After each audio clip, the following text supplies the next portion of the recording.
What's up, guys? Welcome back to ReviewSpace, and for the first time ever, I'm going to review an MC battle. That's right, I've been meaning to do this for a long time. I've been a follower, aficionado, if you will, of MC battling for many years, but I've never gotten around to actually reviewing one. But anyway, let's begin with Dizaster versus PoRich for the King of the Dot title match. Oh, snap. This was co-hosted by Camoflauge, aka Genghis Khan. And yeah, this took place in Canada. I believe it was Toronto. And just a few days ago. Like September 1st, I think. But anyway, let's keep going. So we have round 1. And it begins with PoRich. He actually chose to go first. Good for him. Anyway, so he begins his verse. He got a good Dark Knight Rises line in there. That was pretty sweet. He addressed his haters and Thesaurus, Ilmac, Diaz battle, and the whole thing about how people hate him, and he just addressed it. I like the way he actually brought it up. He had some backup chants from his boys behind him, and they were actually chanting along with his line, so cannabis line references, so of course he's referring to Dizaster's previous bouts. There was a good Harvey Dent line in there as well, so I thought that was pretty sweet. Like two faces, you got more faces than Harvey Dent. There was an Aladdin line in there. Aladdin had a stroke line. That was pretty cool. He did stumble a bit though in this first verse. Man, he had that one stumble, and immediately the crowd was like, "Oh no!" But you know, that's one thing that I hate is when somebody maybe stumbles a bit and then they pause for maybe a couple of seconds at the most. The whole crowd suddenly just goes crazy. Oh my god, he stumbled. I'm just like, no, just let him get back up. Let him do his thing and just wait for him to sort of get back up. People stumbled in the past and they've managed to recover and actually, you know, bounce back from a verse. I mean, it's not like the battle's over all of a sudden. It's like there's no need to go, oh my god, oh, like act like a bunch of, you know, almost like react immediately afterwards. Like there's no need for that. Just wait for the guy, wait for him to sort of bounce back. And I understand if he stumbles and he chokes completely for like 10 minutes straight, and yeah, you know, you're bound to actually get a reaction. But anyway, let's keep going. He had Hadouken, Boss Rutan, Rasputin multis. It felt kind of forced though. Like it sounded okay, but then there's this air of forced multis that I just can't stand. So, and PoRich is one of these battle rappers who he loves that multi style. He that's like the norm for this guy, and it's just Hadouken, Boss Rutan, Rasputin. He doesn't even look like Boss Rutan, does he? Dizaster? I've never thought of that way. He doesn't really look like him at all. Rasputin, okay, I understand. Rasputin is a creepy looking weirdo, you know, from Russia, but I don't know, man. Alright, what else he got? Okay, he had a scheme with rule forever like Vladimir Putin. Yeah, he actually addressed how he's like, I'm gonna rule forever like Vladimir Putin, as if like his reign is gonna last forever. But man, it wasn't convincing, man. It just wasn't convincing. It felt like, man, he was just trying so hard to put himself over as the champ, like, yo, I'm gonna be here for the longest time. I'm like, no, you're not convincing me, man, because there's just so much writing against PoRich in this battle. There's just so many factors against him. There's this level of energy that's anti-PoRich at this moment. Actually, I mean, I actually like PoRich. I like his style. You know, there's a certain cockiness about his persona, which I actually enjoy. But I mean, I don't know, like around 9:36 when PoRich was spitting, and like in the middle of his verse, a fellow Canadian enforcer, like regular, this guy has been sort of a co-host. I don't even know if he's a co-host, but he's been in the battles. He was actually yawning. The guy was actually yawning during a PoRich verse. And so it was just like a testament to how kind of, yeah, bland and boring his presentation was. It just wasn't captivating enough. And then he ended kind of okay with this Mixmaster Mike line, like you're going to end up missing, yeah, one of your homies going to be missing like Mixmaster Mike, which was actually alright. And that was it. That was PoRich's first verse. Alright, so round one. for Dizaster. His first verse is, he starts it off with a good Leonardo DiCaprio reference, so I thought that was pretty hysterical.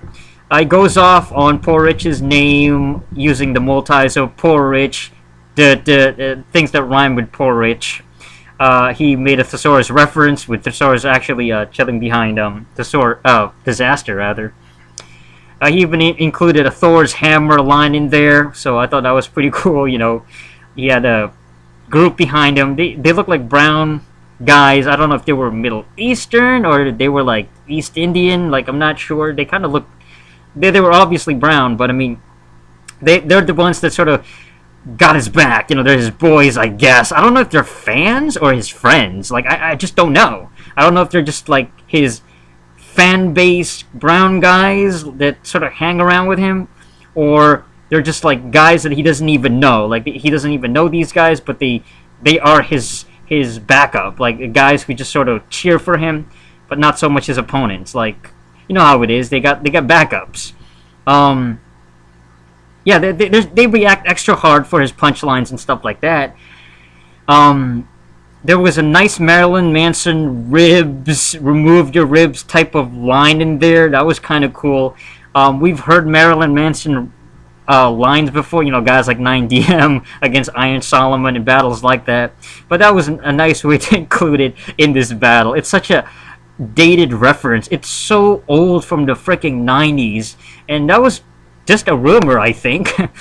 Marilyn Manson getting his ribs removed to give himself a fellatio. But anyway, so he gets on PoRich's hometown credibility. He starts attacking where he's from. You know, he had a good King Kong line in there. That was pretty sweet. He also made another Jin reference for some reason. I don't know why he's always on Jin's case. Because they never battled, and I don't think they ever will battle, to be honest with you. I think Jin is if he ever battles with Jin is just going to be way over his head, I think. Even though Jin was good in his time, it's such a thing of the past. It's almost like Dizaster is still living in that era where he could have battled Jin. He just needs to stay away from that, I think, because to bring up Jin consistently is just kind of redundant at this point. It's very, very overused. Overall, it was a decent start for both guys. I think that the winner of round 1, though, is Dizaster. I think he edged it out a little bit in this one. Alright, so now we go to round 2. Alright, hold on. Let me just scroll down, because where is the freaking... Okay. Try to move the cursor. Alright, round 2. Let's go. So PoRich immediately goes for a hick rebuttal. So, you know, he immediately goes for, like, okay, you called me a hick? Well, blah, blah, blah, blah, blah. And then he goes on about penmanship, multisyllabic stuff that rhymes with penmanship. That sound kind of lyrical. I mean, I enjoy that multisyllabic thing if it's done properly. My problem with PoRich, though, is that he's lacking a strong delivery. You know what I'm saying? He's lacking that really hard-hitting, not necessarily aggressive, but he just doesn't seem to pause enough in his lines. He keeps kind of spitting and he's talking, but it's almost monotonous at times. So yeah, it's lyrically good, penmanship, and with this recklessness, best to win. I mean, it's just like it goes on, but it doesn't sound like there's impact when he finishes with a punch.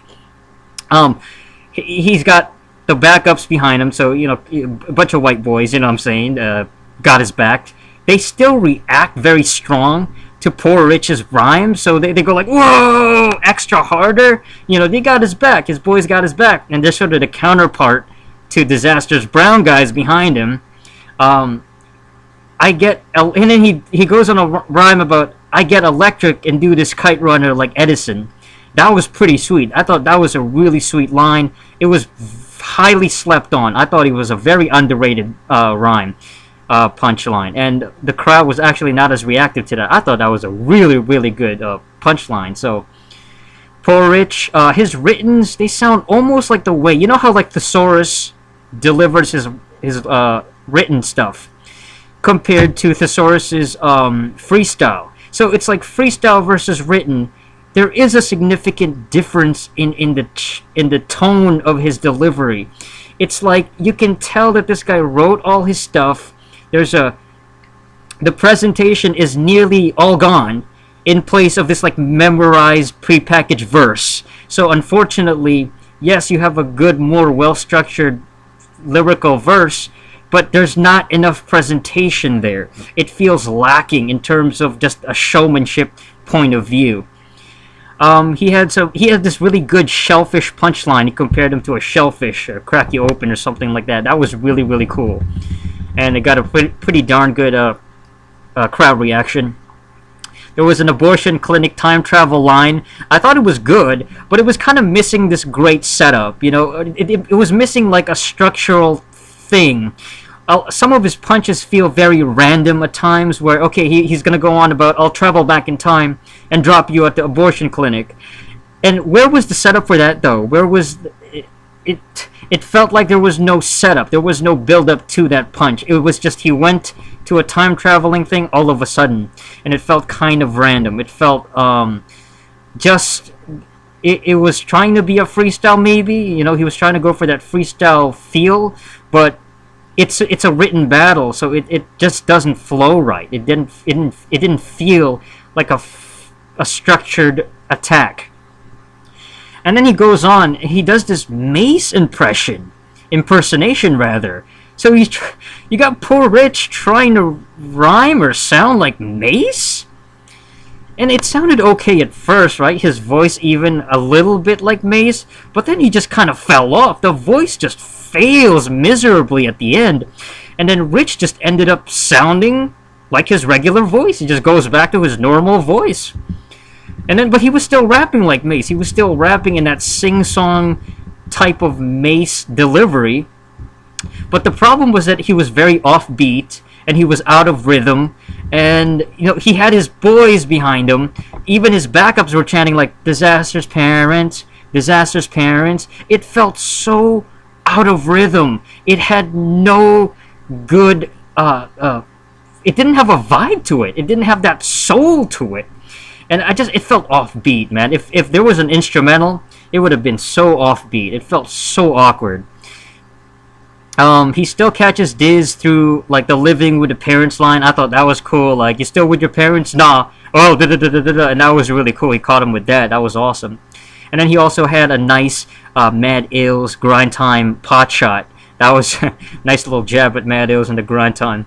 There was a Swollen Members Man-Child reference, and then the only thing was that left me questioning, like, what happened to Madchild? Was he supposed to make an appearance at this event? And if that's the case, if somehow Madchild couldn't pull through, then that kind of sucks. Yo, I know he's doing shows in Vancouver on early September. You know, earlier this month, so maybe he was too busy, you know, preparing for that or something. The Swollen Members are doing shows in Vancouver. Let's see. Okay, what else we got here? I do appreciate PoRich's attempt at presentation, though, because that was out of the norm when he did the Mace impersonation. So it was like, okay, he's trying to at least try to show some showmanship here. It was a lot of decent punches, but I think perhaps it was just too much boring multis, you know, too much multisyllabic schemes, and not enough hard mega punches that really killed it. Alright, let's go to round 2 with Dizaster. Alright, so Dizaster fires back with, "I finally moved out!" Yes, he finally moves out. I thought it was kind of lame, to be honest. That was kind of lame, dude. Like, he was almost so enthusiastic with it. Like, "I finally moved out! You can't diss me anymore. I moved out of my house now. I am no longer living with my parents." And it was just like, really, dude? You're gonna be over enthusiastic about that? Like, just calm down, dude. You know what I mean? It's no big deal. Just relax. But he did have some nice jabs at PoRich's backup, so he immediately went after the guys behind PoRich, the guys who were cheering him on. Parachute line in there. That was pretty sweet.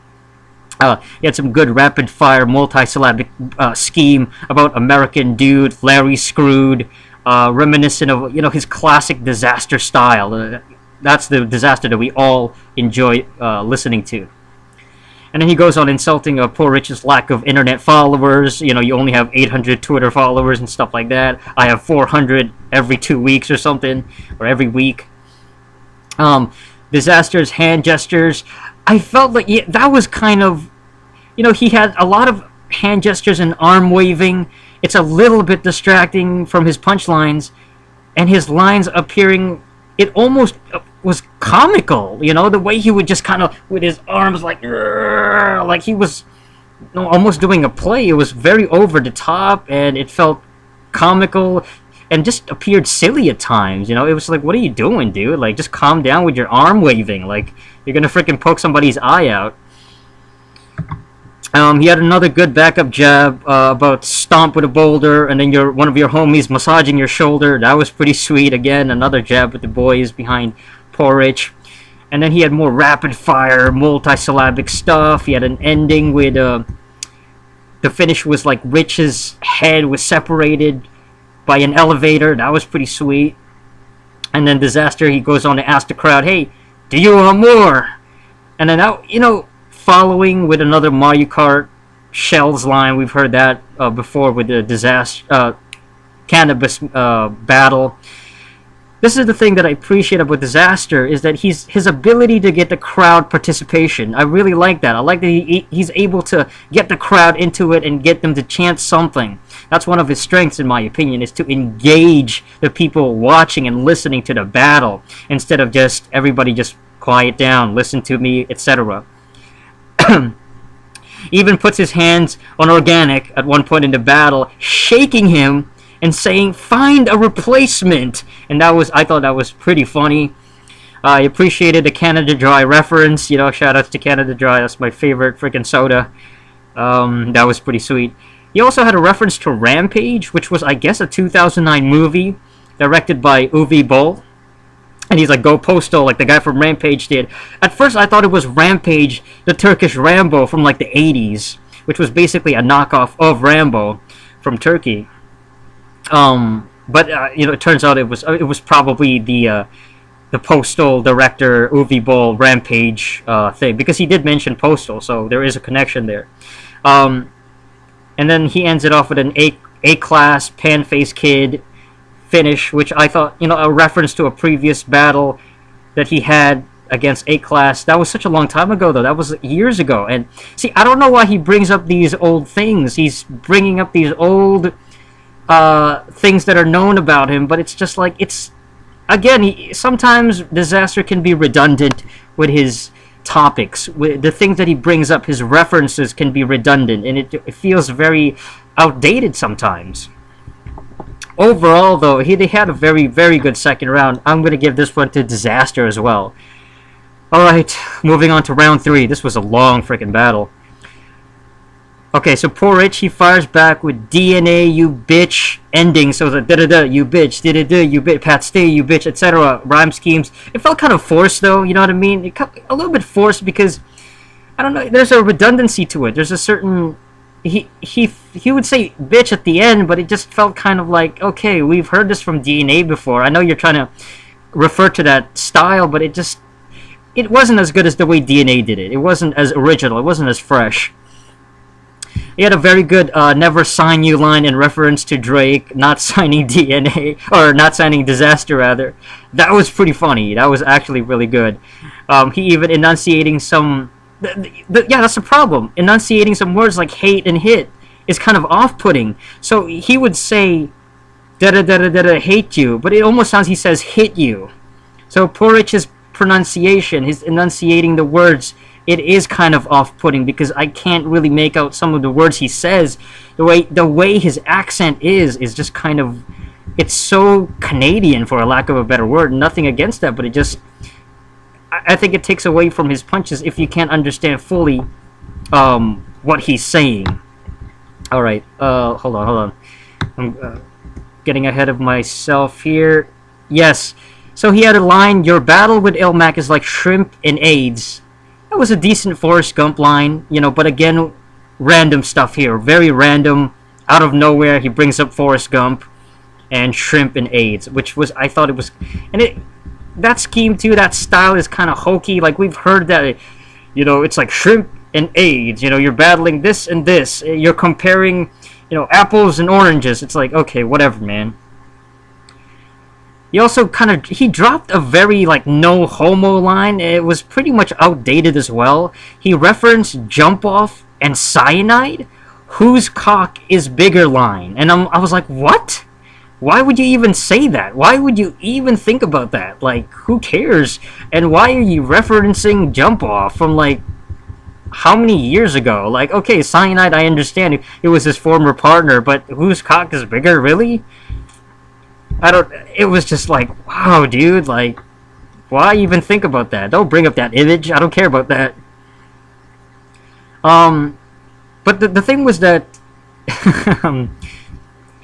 now PoRich had a really good line, and he said something along the lines of "From Iraq to my sack, rags to riches." That was really, really good. And even like Dizaster's brown homies behind him, they were very unresponsive. And I thought this was kind of whack because it showed obvious bias from his camp, from the people behind him.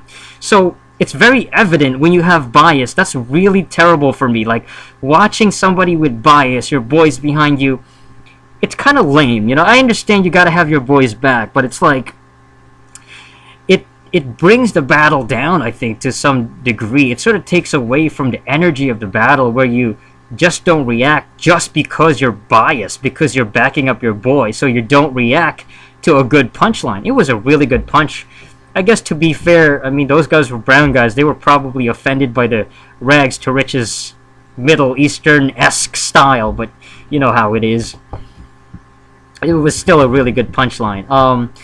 There was a fairly decent Allah, Islam, Quran is fiction type of lines, you know what I mean?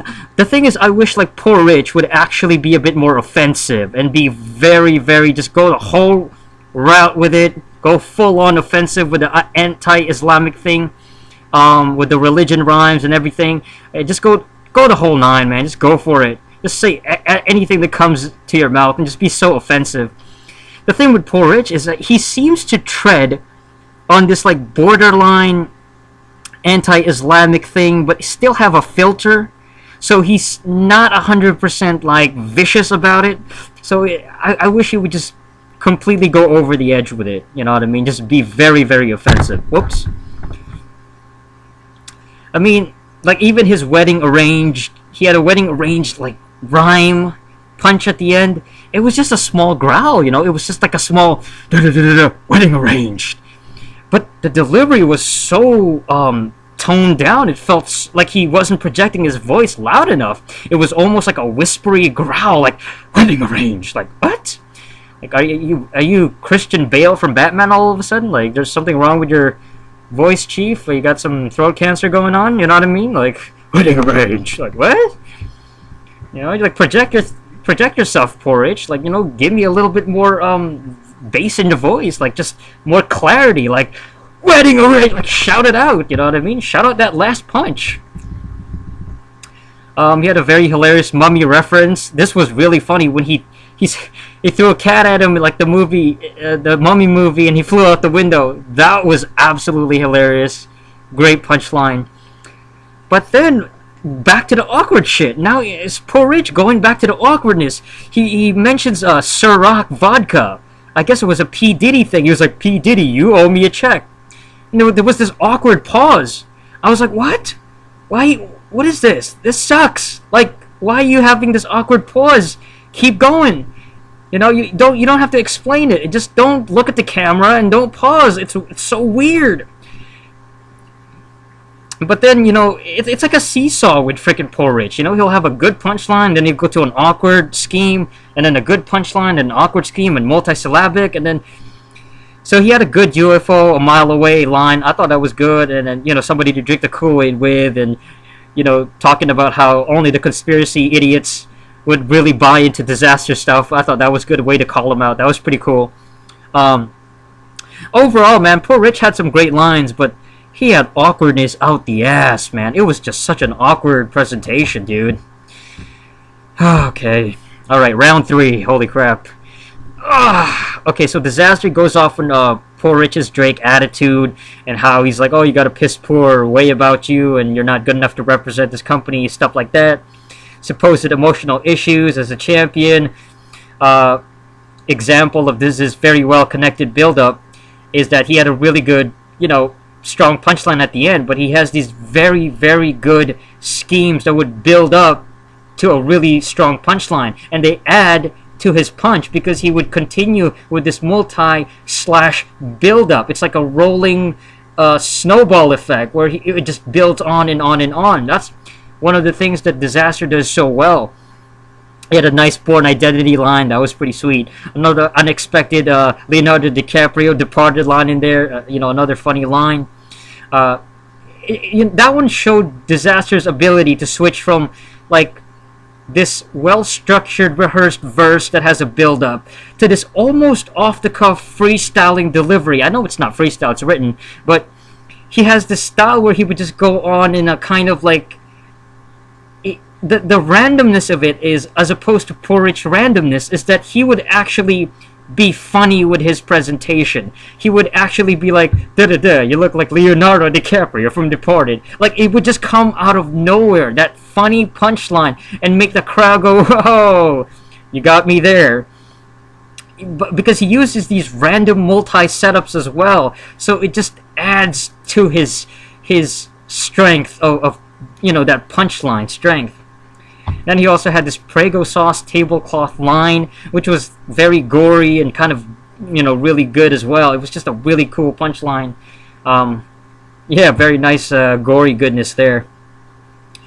He also had this really funny stuff, funny catching Shaq and LeBron in the tanning salon line, very comical imagery. So he's got the viciousness, he's got the comical side to it as well, and that's one of the good things about Dizaster is that he's got this ability to also make you laugh, again with a comical imagery. He even had a decent cannabis radio station playing his song add-on in there. He showed a lot of personality in this battle. Of course, Dizaster always very presentation heavy. Dizaster even gurs at a clapping fan just to show off his irritation at the disruption.